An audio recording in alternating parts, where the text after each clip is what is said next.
Well, good evening. Welcome to Bedtime Stories with me, Pastor Michelle. Today is Thursday, August 20th.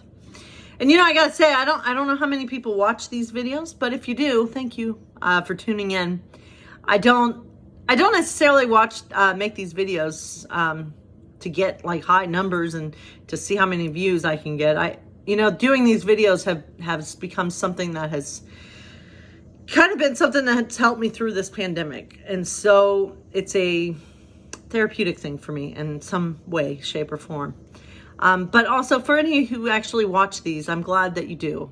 I know my mom watches these bedtime stories, and for that, I am very grateful.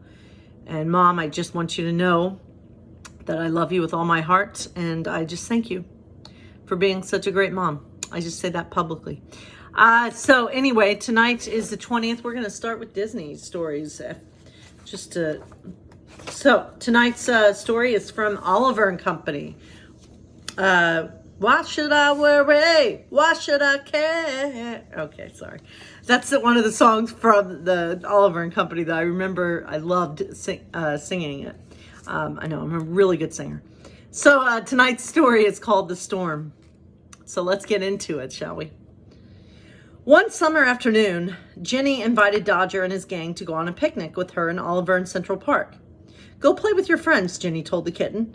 As Jenny, Fagin, and Winston, the butler, unpacked the picnic basket, they didn't notice that the animals were romping farther and farther away. Suddenly, thunder boomed and rain poured down. Then lightning struck a tree. I must get you home, Winston insisted, rushing Jenny out of the park. Where's Oliver? She cried. Don't worry, said Fagin. Dodger will take care of him. In the morning, Dodger woke up under a tree. Oliver had climbed it when the storm had started. The rest of the gang ran to find a shelter. But Dodger had stayed with Oliver all night. Hey there, kid. You ready to go home now? Dodger called. Yes, said Oliver, climbing down. And I've made a new friend. He says he's lost. Maybe Jenny will adopt him, too. Wouldn't that be wonderful? Whoa, I didn't know cats could grow so big, said Dodger.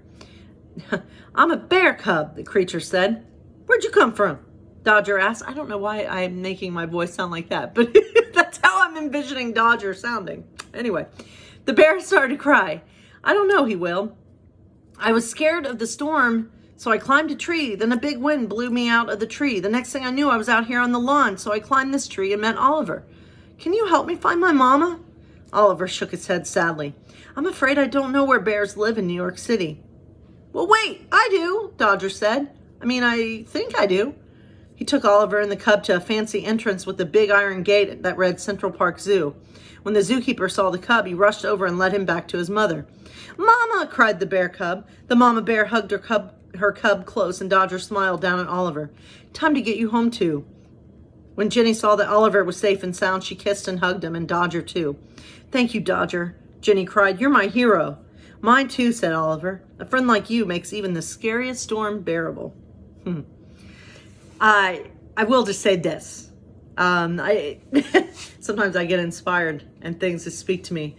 The storm. Right now, we're all going through a storm, right? The pandemic. And it's helpful that we're not doing it alone. I'm grateful for my church. I'm grateful for my loved ones, my wife, my family, my friends. It's nice to have people to be by your side during these times.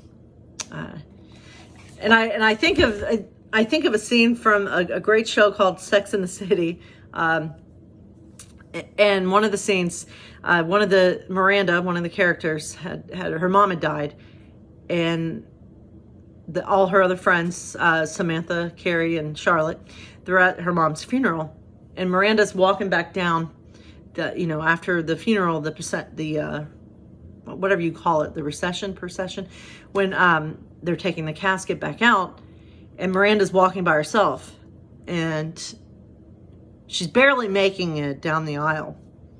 And then Carrie steps out and walks with her. It's a really powerful scene about being there for people. I may actually use that example in an upcoming sermon. So, but anyway, it's a powerful scene. And that's kind of the way I see it. We're in a storm right now, and we need each other now more than we've ever needed each other. So anyway, So we're going to talk a little bit about the prophets of ancient Israel. How's that sound, kid? All right. So here is a picture of Jeremiah lamenting the destruction of Jerusalem. This was painted by Rembrandt. And so let's hear about the prophets. After Solomon's death, says the Bible, his storied empire disintegrated along tribal fault lines. Split between kingdoms of the north and south, the Hebrews were easy prey for Assyrian aggression. The prophets of this era preached that the fall was due to the Hebrew weakness for pagan cults. The prophet Elijah, for example, was enraged by the growing prominence of the Phoenician god Baal and in around Samaria, capital of the north. The prophet warned that because of the king's tolerance of foreign gods, there shall neither be dew nor rain these years except by my word. A swipe at the Baal deity itself, who was revealed as the god of rain and dew. Fearing for Elijah's safety, God ordered the prophet to flee. He eventually found shelter in the house of a widow in Zarephath, in what some Christian scholars believe is a foreshadowing of the multiplication of loaves and fish by Jesus. Elijah then used a small flask of meal and olive oil to sustain the widow's family and himself for many months. Later, Elijah's protege, the prophet Elisha, would perform a similar miracle when he fed 100 people from a sack of 20 loaves and fresh ears of grain. Other prophets, including Amos, Micah, and Hosea, denounced the growing gap between rich landowners and their impoverished tenant farmers. Like Amos, Micah believed that the kingdom's social ills violated the fundamental foundation of the Mosaic law.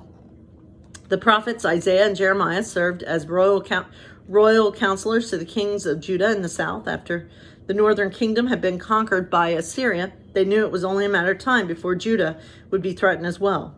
Isaiah was firmly committed to preserving the Davidic dynasty and the Temple of Jerusalem as God's throne on earth.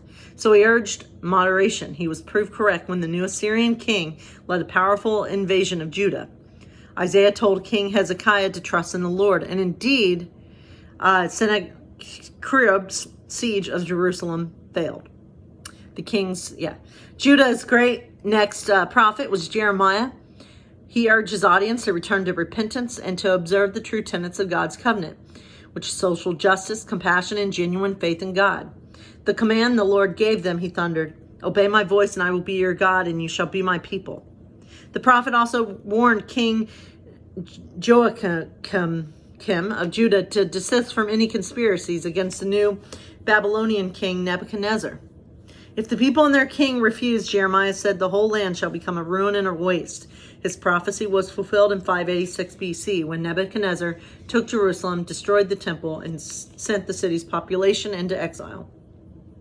So the temple built by Solomon on Temple Mount in Jerusalem follows the archetype of a megaron used throughout Near East. A pillared ulum or portal led to a tall nave surrounded by offices and storage rooms. At the end of the nave, or hekel, was an inner sanctuary known as the Holy of Holies, where the Ark of the Covenant was placed. The exterior of the temple building was adorned with carved engravings of cherubim, palm trees, and open flowers. So this is a painting or a wall painting. Assyrian soldiers present the heads of their enemies. And so you can kind of see they're holding the heads. And then the prophet Hosea in a painting by Starnina. Here's Hosea. So tomorrow we're going to talk more about, we're going to get into the influential figures in the New Testament. So join us tomorrow. And God bless you all. I hope you all stay safe and sound as best as possible. God bless you.